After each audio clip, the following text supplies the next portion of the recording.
What do you think about that Eastern Orthodox saint who said that Krishna, Buddha, and That's funny. I'm so happy you sent me that. I have it saved so that I want to show it to the Eastern Orthodox people. Yeah. That's really good. Thank you to Venus for this. Yeah, that's so funny when I read that he's a venerated saint who said this stuff about like Buddha and all of that. Yeah, and Wait, Krishna. do you accept Venus? Do you accept the B theory or time or the A theory? You lean more towards A sympathetic theory, to A theory. Wait, even though I'm how more come? sympathetic towards B theory. Yeah, B theory. I don't think they can. I don't think B theory can account for the flow of time. Well, B theory just denies that there is. Yeah, but if you say yeah. the flow of time is an illusion, then in the illusion there is still a flow.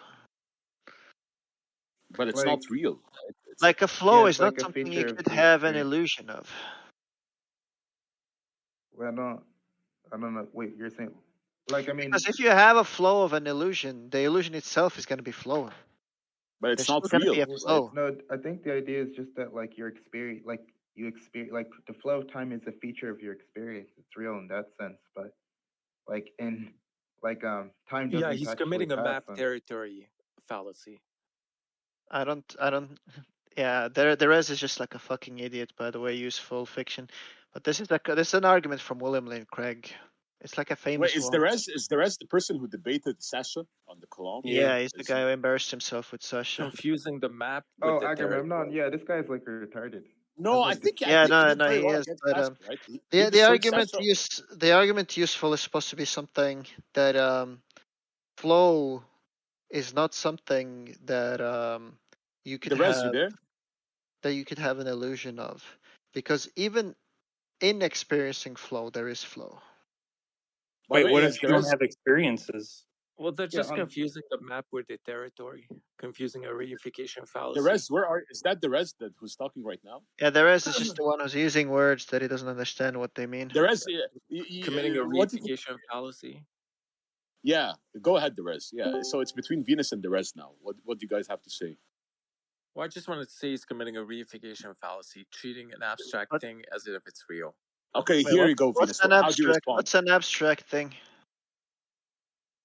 How is abstract used in the literature? Yes, something with no causal effects, something that is timeless, spaceless. Okay, so what is an abstract thing here? The experience of the flow of time is abstract. How is experience an abstract, dum-dum? It doesn't have spatial existence. It's timeless. How doesn't how doesn't experience have? Sorry, how doesn't experience have? Sorry, are you saying experience is an abstracta? Yes, that's what I'm saying. You're committing a reification fallacy, confusing the map. Sorry, how doesn't with the experience? Territory. Sorry, how isn't experience? How is experience Concreta? Timeless? Yeah, how is experience timeless? Well, it doesn't exist in space-time. How doesn't your experience exist in space-time? What the fuck are you talking about? Do you think your experience exists in space-time? Yes, of course. Yeah, so what's the spatial extension of your experience? They have a temporal extension. Oh, it has temporal extension but no spatial extension? No, I take them to be identical to... I'm a physicalist, so I do take them to have a spatial extension. But even under your view, you would take them to be temporal. You're experiencing pain. I'm just attacking your view. Sorry, right? are you experiencing? Sorry, has there been a point in time where you've experienced pain? Listen, you can. I just want like a yes. I just want like a yes or no. Has there been a point in time where you've experienced pain? You can commit all the reification fallacies. Sorry, has there been a point in time where you've experienced pain? Right? Has there been a point in time where you've experienced pain? The subjective quality of the experience. I just want a yes or a no question. Has there been a point in time where you've experienced pain? Well, under your view, has there been a point in time under which you've experienced pain? That's just a subjective sensation. It doesn't correspond to any sort of Idiot, just answer the question. I just want like a yes or no. Has there been a point in time where you've experienced pain? Yes, as I've experienced it. Yes. Right. Has there been a point of time where you cease to experience pain? Yeah, I'm not exactly sure if there's a point in time. As I've experienced it, I experience it as if there's a point in time. Yeah, now you're just talking gibberish. So there's a Oh, he doesn't. T. Well, you're So committing there's a T. reification fallacies all So over the there's a place. T. So there's a T under which Therese experiences pain, No, and there's a no, there's I a later experience T in as if time where you don't there is experience a pain. flow of time. I think discrete Sorry, time, what? Venus, but even discrete time where there's a point, like there's No, a point that between none two. of that really matters. The point is, he's experienced pain. Pain is something real, That's and not it being ceased to disputed. exist. Sorry, are you like an eliminativist about qualia? You don't think No, not qualia what's exists? not being disputed is that you Sorry, experience are as you if your it's like qualia yes, it's is like within yes or no. time. Are you an eliminativist about qualia? No, he's not. Can you repeat what the question? Are you an eliminativist about qualia? Eliminativist? Okay. No. Okay, so you Are believe you? qualia exists, you believe pain exists, you believe there's a point in time where pain exists, where you were in pain, so a state of pain existed. You believe there's a later point in time where that pain ceased to exist. Yeah. So What's the spatial extension there of you your take pain? experience to be temporal. What's the Something spatial extension of your pain? something that is timeless does not cease to exist in time. That's What's why the spatial extension of your pain? you can go through the Stanford Encyclopedia, you can go through the Internet Why are Encyclopedia. you monologuing? Nobody ever takes experience to be a candidate of abstracta. You're just like a fucking idiot. This is just an And you just unhinged proved to the entire monologue. room you're a fucking idiot. Because It's you just said an pain unhinged exists monologue and pain that's ceases to not even exist in Therese, time. responding to anything. But nevertheless, it's Therese, time. you know what we were talking about? Okay, Therese, we were talking about. you're just like a fucking waste of time, there is. Venus, 1 second though. So Therese, I'm we were gonna go talking about. back to talking. I'm gonna go back to talking to more useful people instead of a fucking Venus, retard like you the know rest. about Therese is an expert in the Sorry, Grim wait. Reaper paradox. Therese, you want to talk about the The Grim rest Reaper doesn't know paradox? anything about the Grim Reaper paradox or the color. How is And he, Agamemnon this and he stupid? demonstrated to the and he Venus, what is the demonstrated to the spatial extension entire of your world that he's a experience? fucking idiot when he had a debate with Sasha. Hey, Venus, what is the spatial extension of your experience? Sorry, what? What is the spatial extension of your experience? Well, it's gonna depend on what form of physicalism I subscribe to. Well, what is your view? What do you believe? I'm gonna be I haven't like decided on what form of physicalism that I subscribe to. But if I'm like but if I hold to some kind of an identity theory, it's gonna be some part of my brain or some part of my So nervous system. right now you're having an experience. What is the spatial extension of that? Well, it's gonna be the location of my brain and my nervous system. If I'm an identity theorist, I mean, I don't say I'm subscribing to an identity theorist, but like phenomenal states and intentional states are going to be identical to some brain states, and the brain has extension in space. And given that they're I'm kind of identical, confused. given that they're identical, the experiences are going to have extension. I'm kind of confused. So you're saying your experience? No, I understand. I understand you're confused about a bunch of But things. let's suppose we switched one particle from that collection of particle which makes up your brain state and switched it to a different particle of the same type. One electron for another electron. Do you think you would still have the same experience? Sorry, if you switched what? One If we electron? switched one electron from that brain state and swapped it with another electron, do you think you would still have the same experience?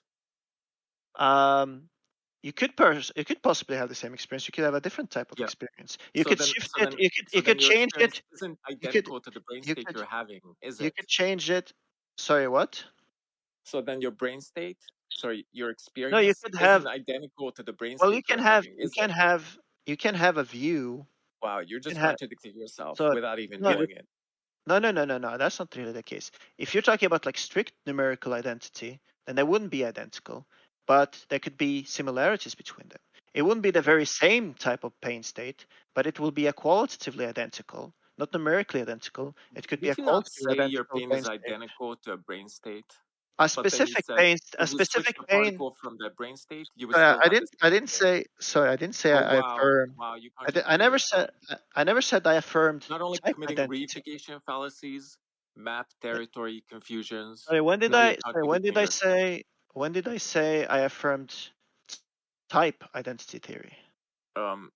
You said you formed identity theory. Now, what type of Yes, identity but theory do you have? is type identity theory the only type of identity theory? That doesn't even matter because you affirmed Sorry, the idea that did if you is switch type? a Sorry, single answer electron from the your brain question. state, Is type identity theory the only type of identity theory? no, but it doesn't matter because Right. you still affirmed that if Wait. you have a mental state and then you switch an electron from the brain state, you would still have the same mental state. No, I so said obviously numerically. you're saying your mental state isn't Just to be identical clear, to the brain state. just Sorry. did I go on? Did I go on to qualify what I meant by saying it wouldn't be numerically identical, but it could be qualitatively identical? Did I say that? Or do you just What do you mean by like qualitative selectively identity? pick things, or do you just selectively pick things that I say to try to make a point?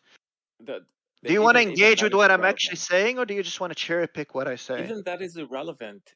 How is that irrelevant? Yeah, because you said that your thought has a spatial extension. I asked you, okay, Uh-huh. what is the spatial extension of your thought? And you said, yeah, I said if it's going to be identical with a brain state.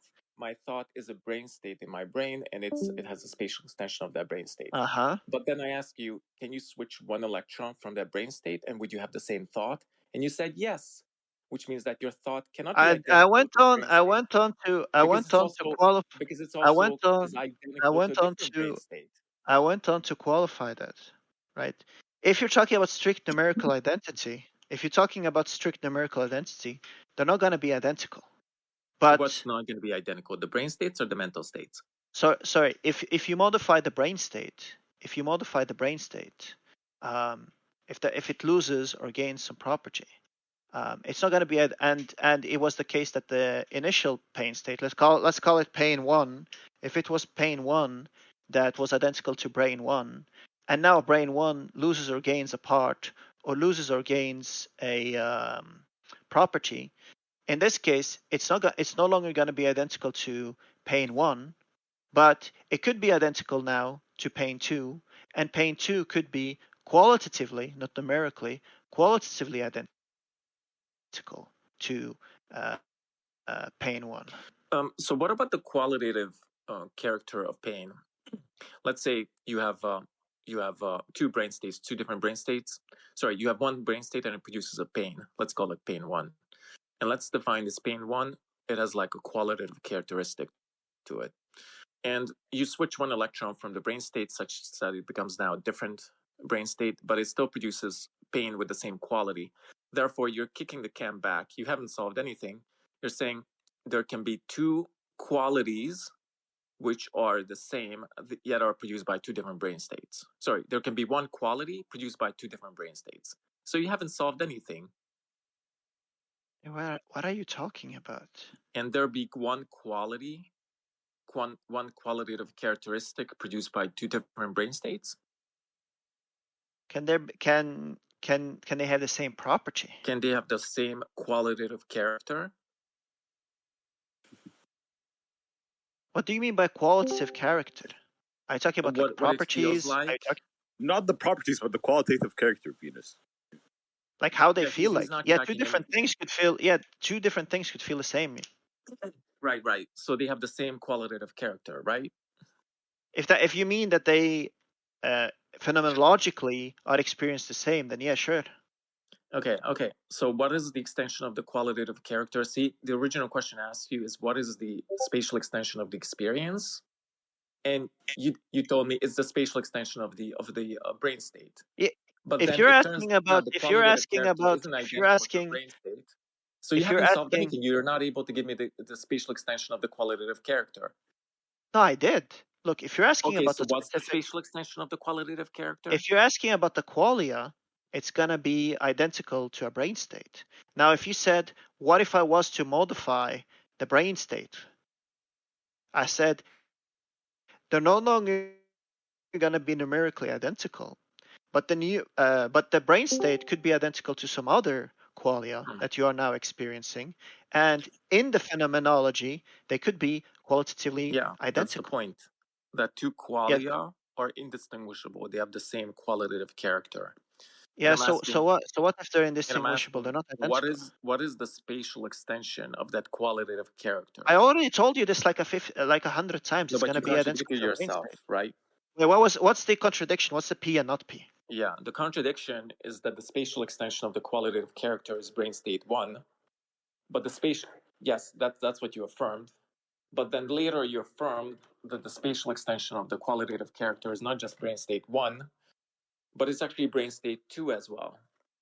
No, because it's a different qualia. It's not the same qualia. Does it have the same qualitative character? I didn't. Yeah, but having the same qualitative characters doesn't make them identical. Wait. So I'm asking about the qualitative character, right? I'm not asking about qualia. Okay, I think qualia is identical with the qualitative character, but I'm asking about the qualitative character just to be less ambiguous, just to be more so the question is more clear. I think you're like heavily confused on how identity works. No, so I think you are. You are. So I think we're gonna have to go through. What is the qualitative character identical to? What is the spatial extension of that? Hold on. I think we're gonna have to go through some lessons on how identity works before we go to this. So are you familiar with 1 second? Are you familiar with the difference between the indiscernibility of identicals and the identity of indiscernibles? No. Explain that to us. Explain it to everybody. No. So let me just get a concession. You don't know the difference between the indiscernibility of identicals and the identity of indiscernibles. Yeah, go ahead. Explain it to us. Okay, that's good. So now I'm gonna educate you. I mean, this happens every time I talk to the rest, which is why I find talking to the rest to be a waste of time, because it always ends up with me having to educate. This is an unhinged monologue. It always, just to be clear, from reality. Just to be he clear, tends to do this. Just go on monologues. The rest knows what no. I'm just people. I'm just making clear to Fanatic why the res is like a fucking waste of time. Well, he doesn't have an argument. But I'm gonna explain to him why. I'm gonna explain to him why there's a problem. The indiscernibilities of identicals, which is what numerical identity is based on.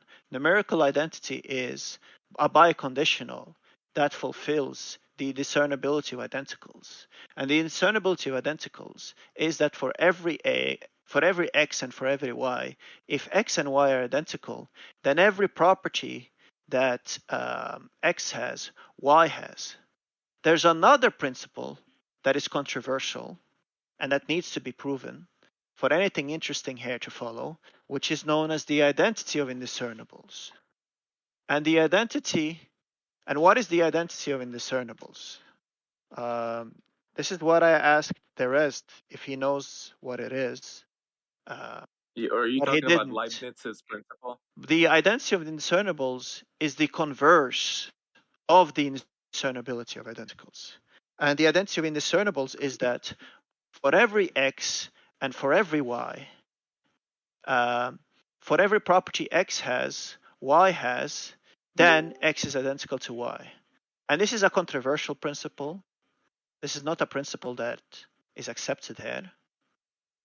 Can you repeat without this principle, there is no problem with what I said.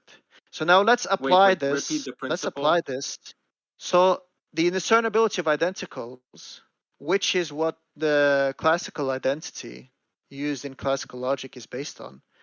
Identity in classical logic is just biconditional that satisfies the indiscernibility of identicals, is that for every x and for every y, if x is identical to y, then every property x has, y has. This is the principle that causes problems for the Trinity. This is behind the logical problem of the Trinity.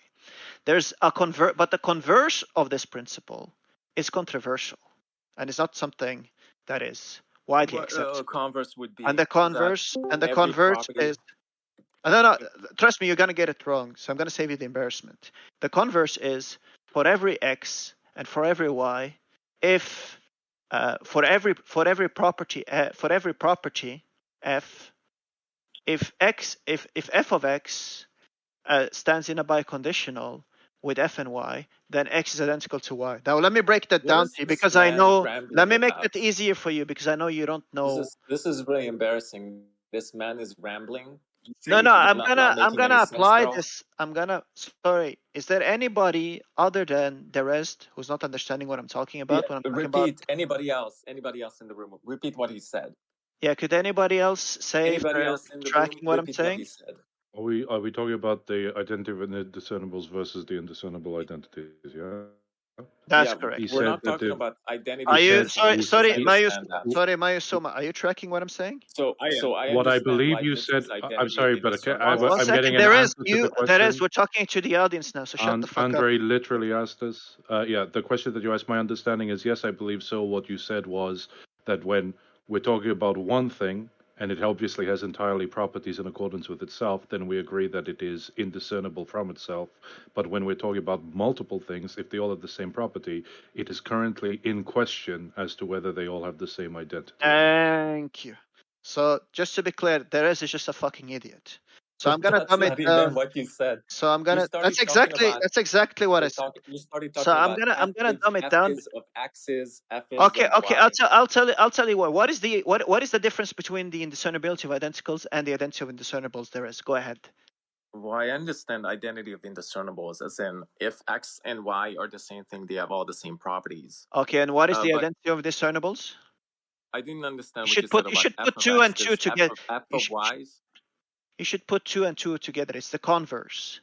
Now, you should be able to get this. It's the converse You of mean the if there's the indiscernibility. same set of if this property set, if there's a set of properties X and there's a set of properties Y and they're all like all contain all the same properties, then you're talking about one object. Is that the converse? Yeah, that's like a retarded way of putting it. The idea is that Well, that's just a for much all, more clear way of putting it than the way you put it. not really. The idea is in terms of predicates. So the idea is that for every predicate, if X has that predicate, Y has the predicate, and for every predicate, if Y has a predicate, X has the predicate, then X is identical to Y. Now that's a controversial principle. And that's not a principle that I accept. Now let's apply all of this now that we've just learned, now that we've educated the rest. Why is that a controversial principle?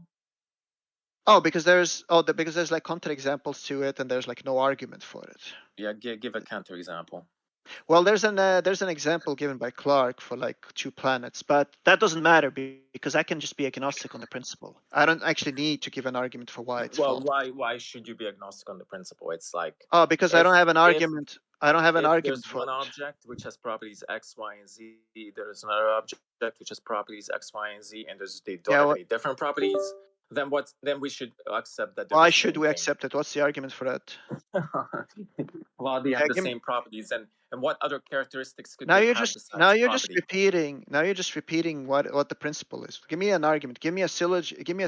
Give me the premises and the conclusion in which the conclusion is the identity of discernibles, and specify the rule of inference. Oh, and make sure none of the premises are controversial either. No. You're shifting the burden of proof. The burden of proof is on you because it. No, I can be. I don't have an argument. Same properties. They have the exact same No. Then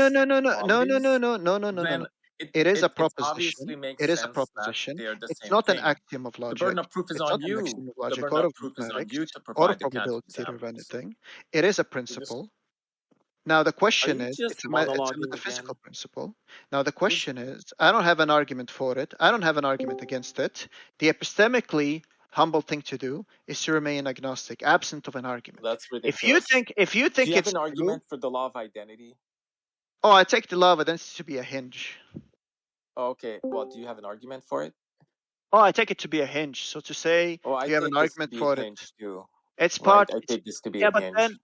But if you take it to be a hinge, then we're just gonna have there's no point for us to have a conversation because we're just Exactly.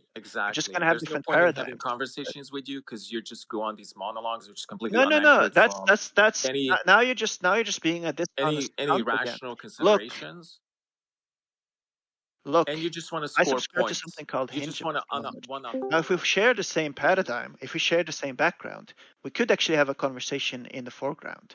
Now, if you take a controversial principle in philosophy, why is it unlike the law of identity, you're not able a to controversial tell me, right? principle in philosophy. Why don't you just use net if blocks? You take a controversial principle in philosophy, why don't you just use in Max which the entire Black's discussion is going to experiment? hinge, Or could you be a could have done background that. belief, then there's no point for conversation because that's not something that I'm going to grant, and that's something that you're going to need for the argument that you're running. And I think you kind of figure out why, without this principle, you're kind of fucked. Well, Because I this. can appeal to an alternative principle, which I don't think you're going to find controversial. Oh If no, I'm two gonna ask things- for any principle you give me, unless it's an axiom of logic. Which I'm logic? gonna ask you Well, for it's an an argument for axiom it. of mereology that you shouldn't have Oh, to use I don't simply physicalism. I don't think there's such a thing as axioms of metaphysics. Mereology, The only not axioms are those metaphysics. Mariology, mathematics, not and the metaphysics. only axioms are those He's talking I about mathematics said and logic. Mariology. mereology, not metaphysics. Mariology, not metaphysics, Venus. Yeah. Well, Yeah. mereology is. Let's start with the metaphysics. uncontroversial principle that if two things are composed of the same parts, they're the same thing. If two Do you things, accept sorry, that? what? Two things are composed of the same parts. If two things are they're the same composed thing. of, if two things are composed of the same parts, they're the same thing. Yeah. If two things are composed of the same parts, they're the same Look thing. how he has to think about it. One Because he sec. wants to avoid a checkmate, so One that's second. why he has to think about it. But what's He's the gonna do his best. sorry, what's the argument for this principle? Yeah, there we go. It doesn't There seem we to go. be. It's not. It's This not is an analytic. atheism in a nutshell, ladies and Hold gentlemen. on, hold on. Do you have? Ladies and gentlemen. Sorry, no. I just Completely wanna. unanchored, unhinged. Sorry. This is Sorry, atheism in a nutshell. Thank you, Venus. I is this appreciate the discussion, principle? though. Sorry. Don't I run gotta away. talk with my fiancée now. Don't run away. Sorry, I gotta Answer. No, The question. Is this ran an away. analytic? Sorry, is this an analytic proposition? If it's not an analytic He's gone. proposition, He's gone. Oh, he left Venus. Yeah, he left. Why did he leave?